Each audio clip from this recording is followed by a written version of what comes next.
UGC की नई guidelines को लेकर के देश भर में सवाल खड़े किए जा रहे हैं, खास तौर पर सवर्ण वर्ग इसको लेकर के आशंकित भी। हमारे साथ मौजूद है चंद्रशेखर आजाद। चंद्रशेखर, कैसे आप देखते हैं, क्योंकि जो सवर्ण वर्ग है उसका ये कहना है कि इसके जरिए तो सवर्ण वर्ग को और ज्यादा दबाने की कोशिश हो रही है, देश भर में जो है सवाल हो रहे हैं। कहाँ दबा रहे हैं, कहाँ दबा रहे हैं, कैसे दबा रहे हैं? कोई फॉर्मूला तो हो दबाने। मुझे तो कहीं से कुछ ऐसा दिख नहीं रहा है, उन गाइडलाइन में कुछ ऐसा है भी नहीं कोई दब जाएगा। देखिए ऐसी बात है, मैं सबको तो नहीं समझता, लेकिन मैं समझता हूँ जो लोग दूसरे को अपमानित करना अपना जन्मसिद्ध अधिकार समझते थे उनको बड़ी परेशानी है। बाकी आम लोगों पे, हम भी सड़कों पे, हम भी आते जाते हैं, हमें तो कुछ दिख नहीं रहा। कुछ मीडिया जो है कि मीडिया में जो है सामान्य जाति का प्रतिनिधित्व ज्यादा है, वहां डिबेट्स हो रही है। सोशल मीडिया पर इस पर काफी बवाल है, जगह जगह प्रदर्शन हो रहे हैं अलग अलग राज्यों में। मैंने तो कहीं नहीं देखा कोई उस तरह के कुछ, अगर संगठन वगैरह हो तो वो कर रहे हो तो अलग बात है, जो किसी राजनीतिक दल से जुड़े हुए, बाकी तो नहीं कोई कर रहा है। इतने हमारे मित्र हैं, हम सब लोग क्षेत्र में हैं, कहीं तो कुछ पता लगता, किसी जिले से कोई रिपोर्ट आती, कहीं तो कोई सड़क जाम होती, कहीं तो उस तरह की परमिशन कोई मांगता आंदोलन के, ऐसा तो कुछ है नहीं।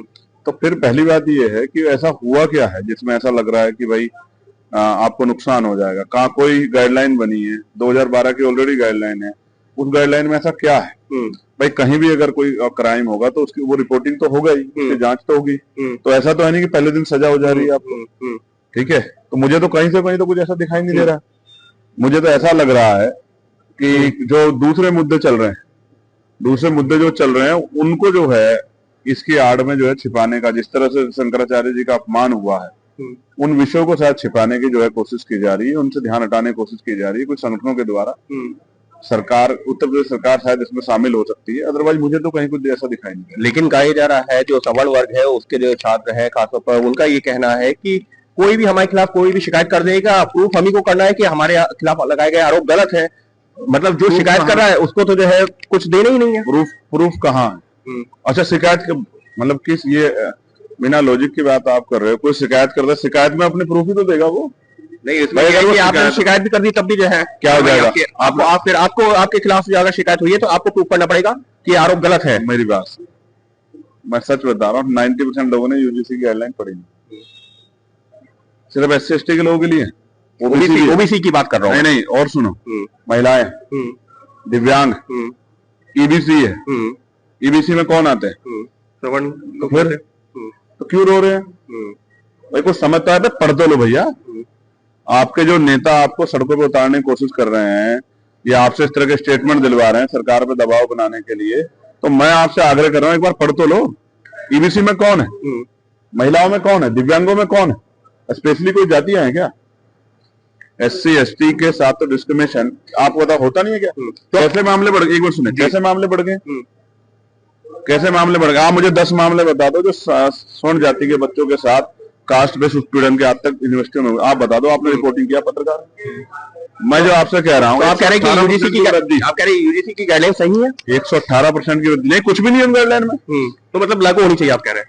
नहीं, अब गजट में नोटिफिकेशन होगी है तो वो तो एक तरह से लागू होगी, लेकिन मैं आपसे ये कह रहा हूँ जब तक किसी, आप भारत की जो न्यायपालिका है, जो अपराध दर्ज होते हैं, मुकदमे जो पुलिस दर्ज करती है, उनका कन्वेंशन रेट जानते हैं आप क्या है?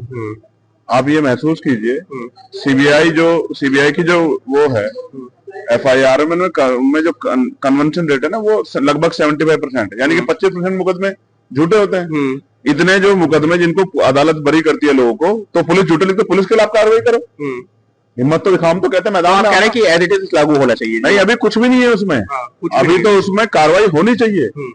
दिन प्रतिदिन SC/ST OBC के बच्चों के साथ अपराध बढ़ रहे हैं, और सख्त किया जाना चाहिए आपका, और सख्त किया जाना चाहिए। हुआ क्या ऐसा जिसमें वो हो गया? अभी तक कोई एक क्राइम दर्ज हुआ हो? भाई कोई प्रैक्टिकल अनुभव हो आपके पास, कोई क्राइम दर्ज हुआ हो? बस आपके नेताओं ने भड़का दिया तो आप चिल्ला रहे हैं, सरकार पे दबाव। मैं आपके माध्यम से कह रहा हूँ इसमें तो कुछ भी नहीं गाइडलाइन में। अगर सरकार कहीं गलतफहमी में, आज कमजोर वर्गों के लोगों के जो चिंतक हैं, पढ़े लिखे, उनके सामने एक उदाहरण है जो आपके माध्यम से कह रहा हूँ। वो देखें कि आपके खिलाफ कौन खड़ा है, कौन पत्रकार है, कौन अधिकारी है, कौन सरकार है, आपके पक्ष में कौन खड़ा है, दर्पण आज उनके सामने है, और आपके खिलाफ कौन खड़ा है। ये बहुत बड़ा जो है दर्पण आज हमारे चिंतकों, पत्रकारों, अधिवक्ताओं, बुद्धिजीवी लोगों, छात्राओं के सामने है कि कौन नेता उनके समर्थन खड़ा है, कौन उनके विरोध में खड़ा है, कौन सा विचार उनके साथ है, कौन सा उनके खिलाफ है, कौन चुप है और कौन बोल रहा है। आज उनके सामने दर्पण है, समझे कि उनका असली हितैषी कौन है और उनका विरोधी कौन है। हितैषी कौन है, विरोधी कौन है, यूजीसी की गाइडलाइन पे कुछ भी नहीं है और ज्यादा सख्त होनी चाहिए, कहना है चंद्रशेखर आजाद, जो कि उत्तर प्रदेश के नगीना से हैं सांसद। अंकित गुप्ता, एबीपी न्यूज, दिल्ली।